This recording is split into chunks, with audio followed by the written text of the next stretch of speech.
Good morning children. सपनों कैसे दिन पढ़ा रही थी, गुरदयाल सिंह ने लिखा है। उनके बारे में पढ़ा चुकी थी। 10 जनवरी 1933 को नानका गांव भैनी फत्ता जिला बरनाला में हुआ था। पिता का नाम श्री जगत सिंह, माता का नाम निहाल कौर। पंजाब के जैतव गांव के रहने वाले थे। 3 भाई 1 बहन। घरेलू कारणों की वजह से बचपन में पढ़ाई छोड़ दी। अपनी पुश्तैनी बढ़ई का काम करना शुरू किया। बाद में उन्होंने कड़ी मेहनत करके उच्च विद्या हासिल करके यूनिवर्सिटी में प्राध्यापक की पदवी प्राप्त की। बलवंत कर के साथ विवाह हुआ। घर एक बेटी और एक बेटा हुई। ज्ञानपीठ पुरस्कार इनको मिला और इनकी मृत्यु 16 अगस्त 2016 को हुई थी। तो मैं पढ़ा रही थी कि स्कूल उन लोग को अच्छा नहीं लगता था, लेखक लोग को, मतलब जहाँ खुशी से जाया जाए पहले, क्योंकि हेडमास्टर शर्मा जी तो बहुत प्यार करते थे। फिर भी पहली कच्ची श्रेणी से लेकर चौथी श्रेणी तक ज़्यादातर बच्चे जो है ना, 5-7 लड़कों को छोड़कर ज़्यादातर बच्चे जो है ना रोते चिल्लाते स्कूल जाया करते थे। परंतु कभी कभी स्थितियाँ ऐसी भी रहती थी कि स्कूल अच्छा लगने लगता था।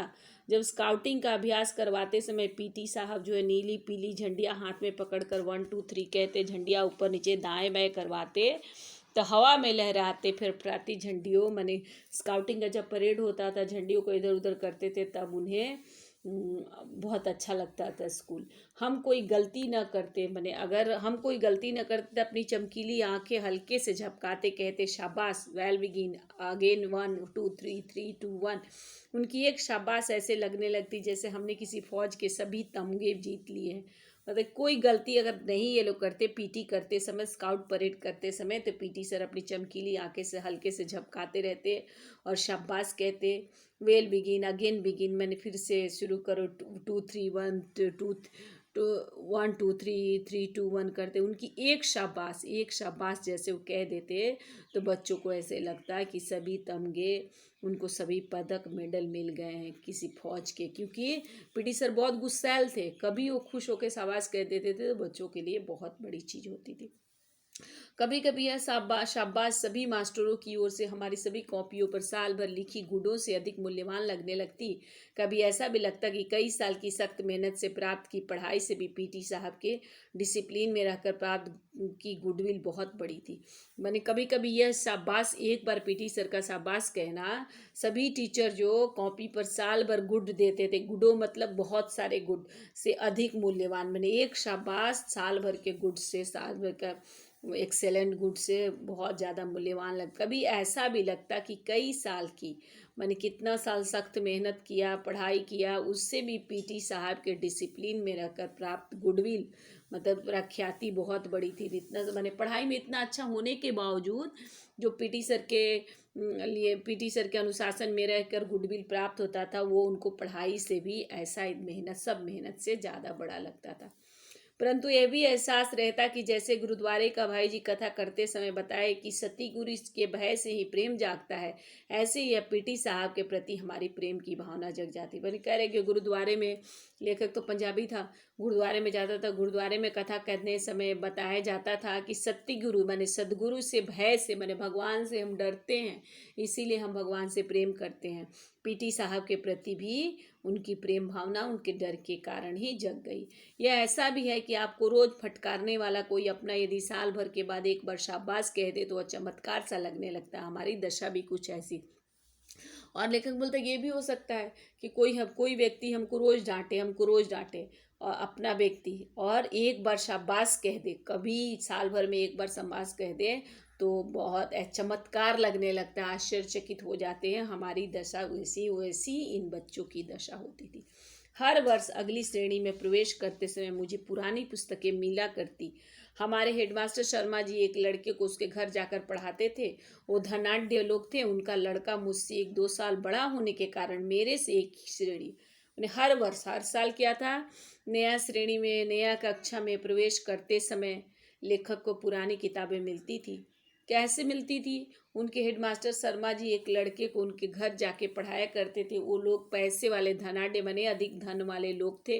उनका लड़का जो मेरे से 1-2 साल बड़ा होने के कारण, माने उनका लड़का जो धनाढ्य आदमी था, जो धनी व्यक्ति था, उनका लड़का लेखक से 1-2 साल बड़ा था, जिसके कारण क्या था, ये होने के कारण एक श्रेणी, माने लेखक से एक श्रेणी आगे रहता था, इसीलिए लेखक को हर साल किताबें मिल जाती थी।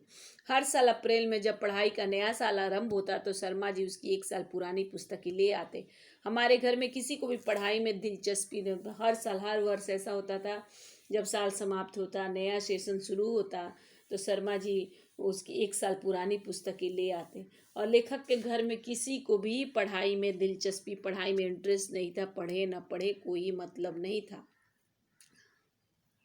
यदि नई किताबें लानी पड़ती तो शायद इसी बहाने पढ़ाई तीसरी चौथी श्रेणी में छूट जाती। कोई 7 साल स्कूल में रहा तो एक कारण पुरानी किताबें मिल जाना। मैंने कह रहा है कि परिवार की आर्थिक स्थिति तो बहुत अच्छी लेखक की नहीं थी।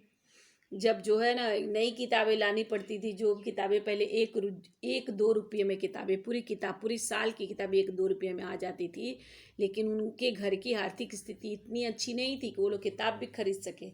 अगर नई किताबें खरीदनी पड़ती तो पढ़ाई क्लास 3-4 में ही छूट जाती, लेकिन बहुत 7 साल तक स्कूल में हो रहे, इसका मतलब था पुरानी किताबें मिल जाना, पुरानी किताब मिल जाती। कॉपियों, पेंसिलों, होल्डर है, स्याही दवात में मुश्किल से 1-2 रुपये साल भर में खर्च हुआ करते थे, परंतु उस जमाने में 1 रुपया भी बहुत बड़ी रकम हुआ करती थी। मैंने साल भर का कॉपी, पेंसिल, होल्डर, स्याही दवात, पहले तो लोग कलम से लिखते थे ना, दवात इंक भर के लिखते थे, मुश्किल से 1-2 रुपया में साल भर का कॉपी पेंसिल सब आ जाता था, स्याही इंक आ जाता था। परंतु उस जमाने में 1 रुपया का भी बहुत वैल्यू था, बहुत बड़ी संपत्ति, बहुत बड़ी रकम, 1 रुपया भी हो जाएगा। 1 रुपये में 1 सेर घी आ जाया करता था, 2 रुपये में 1 मन गंदम। इसी कारण खाते पीते घरों के ही लड़के स्कूल जाया करते थे। हमारे 2 परिवारों में मैं अकेला लड़का था जो स्कूल जाने लगा। बोले 1 रुपये में 1 सेर माने 1 किलो घी आता था, और 2 रुपये की 1 मन माने 40 किलो गंदम माने अनाज आता था। 1 रुपये का 1 किलो घी आता था, 2 रुपये में 40 किलो अनाज आता था। इस कारण क्या है, जो खाते पीते माने खाने पीने वाले घर के बच्चे जो हैं स्कूल जाते थे।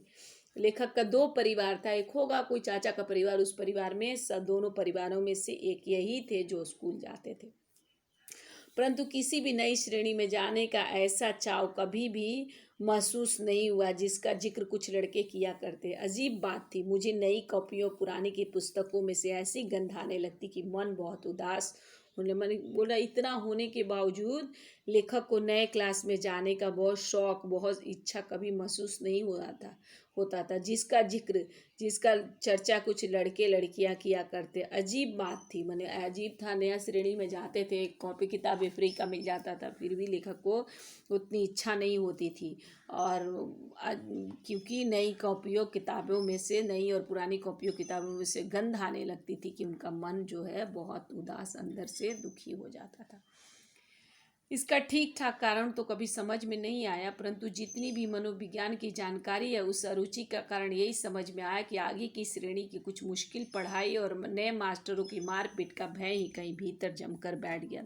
मैंने इसका कारण क्यों उनको अच्छा नहीं लगता था नई श्रेणी में जाके भी किताब मिलने के बावजूद, ये कुछ समझ में तो लेखक को नहीं आता था, पर जितना उनको साइकोलॉजी का ज्ञान है उस हिसाब से, उस नहीं इंटरेस्ट होने का कारण उनको यही लगा कि आगे के क्लास में जो धीरे धीरे बड़ा क्लास हुआ तो पढ़ाई भी टफ हो गई, और टीचर का मार पीट का भय भी होता था कि अगर नहीं पढ़ पाएंगे टीचर मारेंगे, इसीलिए पढ़ाई करने का मन नहीं करता था। सभी तो नए न होते थे, परंतु 2-3 हर साल की वह होते थे जो छोटी श्रेणी में नहीं पढ़ाते थे। कुछ ऐसी भी भावना थी कि अधिक अध्यापक 1 साल में ऐसी अपेक्षा करने लगते जैसे हम हरफन मौला हो गए। मैंने सब टीचर नए नहीं होते थे अगले नया क्लास में, परंतु 2-3 हर साल की वही होते। मैंने 2-3 टीचर वही होते जो पिछले क्लास में पढ़ा चुके होते, बाकी नए होते थे। कुछ ऐसी भी भावना थी कि अधिक अध्यापक 1 साल में ऐसी, मैंने सभी नए नहीं होते थे, 2-3 हर साल होते थे, जो छोटे क्लास में नहीं पढ़ाते तो 2-3 नए टीचर हर साल मिलते थे। कुछ ऐसी भी भावना मन में आ गई थी कि 1 साल में अध्यापक लोग का बहुत ज़्यादा एक्सपेक्टेशन हो जाता था बच्चों के प्रति, जैसे लगता था कि बच्चे सर्वगुण संपन्न हो गए हैं, हर क्षेत्र में आगे रहना चाहिए बच्चों को, हर फन मौला मतलब होता है हर क्षेत्र में आगे रह सर। तो इसलिए टीचरों का इतना एक्सपेक्टेशन भी हो जाता था, शिक्षकों का इससे भी मन नहीं करता था। यदि उनकी आशाओं पर पूरे नहीं हो पाते तो कुछ तो जैसे चमड़ी उधेड़ देने को तैयार रहते। इन्हीं कुछ कारणों से केवल किताबें कॉपियों की गंध से ही नहीं, बाहर के बड़े गेट से 10-15 गज दूर स्कूल के कमरों तक रास्ते के दोनों ओर जो अलियार के झाड़ उगे थे उनकी गंध भी मन उदास कर दिया करती। माने उनके आशाओं पर, टीचर के उम्मीदों पर खड़े अगर नहीं उतरते थे, जैसा वो कहते थे वैसा हम कर नहीं पाते थे, उतनी पढ़ाई नहीं कर पाते थे, उतना अच्छा परिणाम नहीं दे पाते थे, तो टीचर शिक्षक मारने को तैयार रहते थे। इसलिए इन्हीं कुछ कारणों से माने केवल किताबों कॉपियों की स्मेल से नहीं, बाहर के बड़े गेट से, माने बड़ा गेट से 10-15 गज दूर जो पहले ही के गली की तरह लंबा जो सीधा रास्ता था, कमरों, स्कूल के कमरों तक रास्ते के दोनों ओर जो गली जैसा रास्ता था और चार उसके दोनों ओर झाड़ उगे थे, उनकी गंध, माने वो गंध ही, उसमें ही मन को उदास कर दिया करती थी। माने स्कूल जाना अच्छा नहीं लगता था।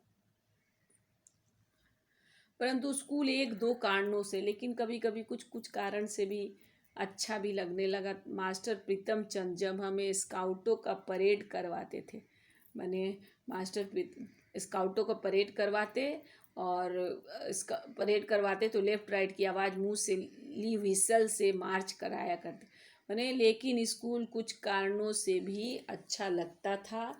कब अच्छा लगता था? जब बाहर जाने को मिलता था। मास्टर प्रीतम चंद उनको स्काउट का परेड करवाते, लेफ्ट राइट की आवाज़ करते और विसल बजा के उनका मार्च कराया करते थे, मार्च पास्ट कराया करते। फिर राइट टर्न या लेफ्ट टर्न या अबाउट टर्न कहने पर छोटे छोटे बूटों की एड़ियों पर दाएं बाएं एकदम पीछे मुड़कर बूटों की ठक ठक करते, अकड़ कर चलते, लगता जैसे हम विद्यार्थी नहीं, बहुत महत्वपूर्ण आदमी हो, फौजी जवान। मैंने राइट टर्न, मैंने जब मास्टर प्रीतम चंद क्या बोलते, राइट टर्न बोलते, लेफ्ट टर्न बोलते, ऐसे करके बोलते।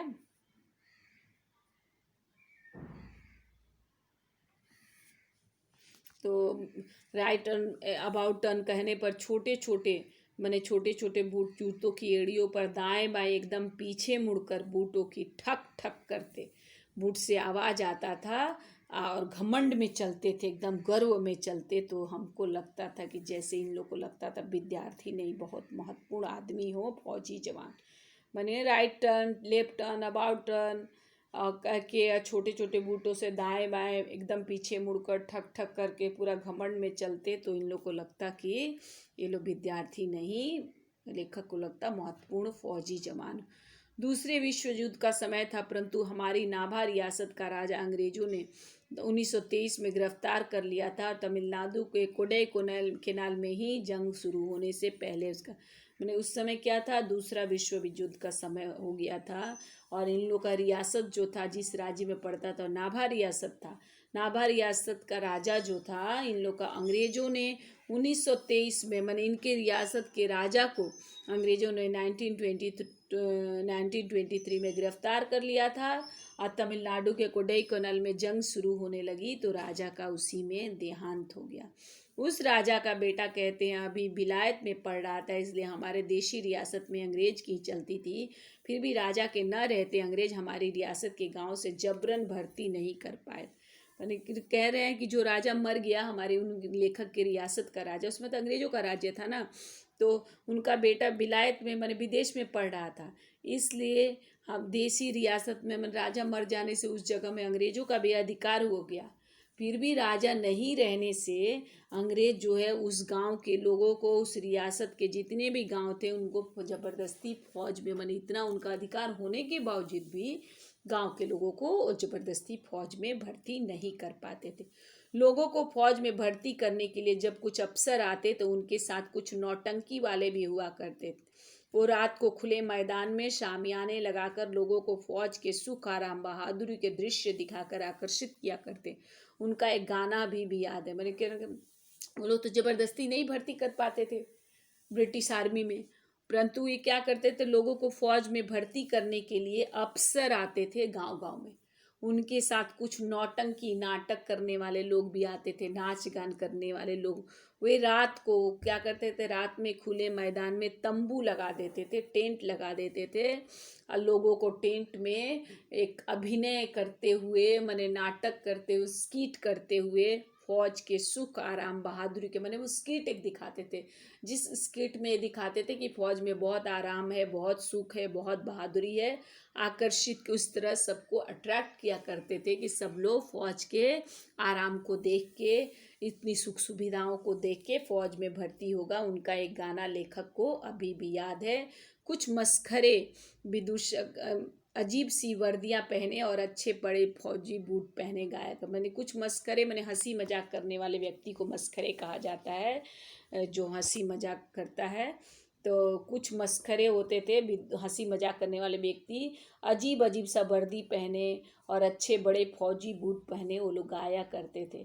भर्ती हो जा रे रंगरूट, भर्ती हो जा, याठे मिलेंगे टूटे लीतर, मौठे मिलेंगे बूट। मैंने कह रहे कि ऐसे करके उगाते थे कि रंगरूट आप लोग ना सेना या पुलिस आदमी भर्ती हो जाइए, रंगरूट मने सिपाही बन के भर्ती हो जाइए। अट्ठे मने यहाँ मिला आप लोग को, तो यहाँ उन लोग को तो गरीब घर के थे, गरीब यहाँ टूटे फटे पुराने जूते मिलते हैं, वहाँ भर्ती होंगे तो आपको बूट मिलेंगे पहनने के लिए।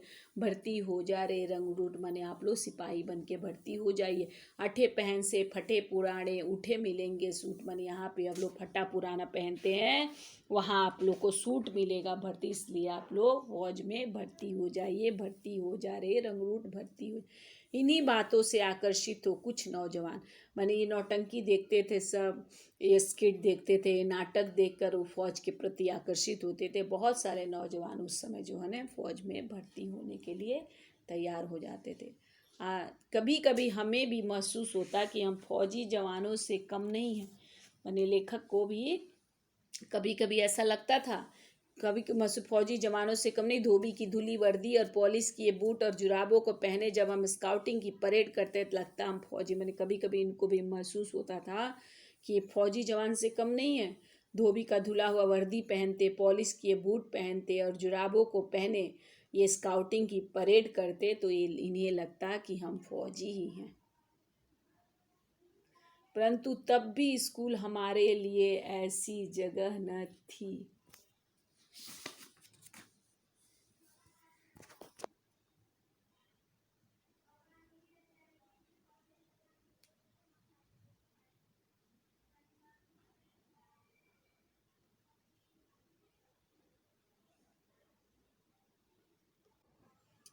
धन्यवाद बच्चों, खुश रहिए, स्वस्थ रहिए, घर में रहिए। क्वेश्चन सर दे दिया, उसको कॉपी में लिखिए।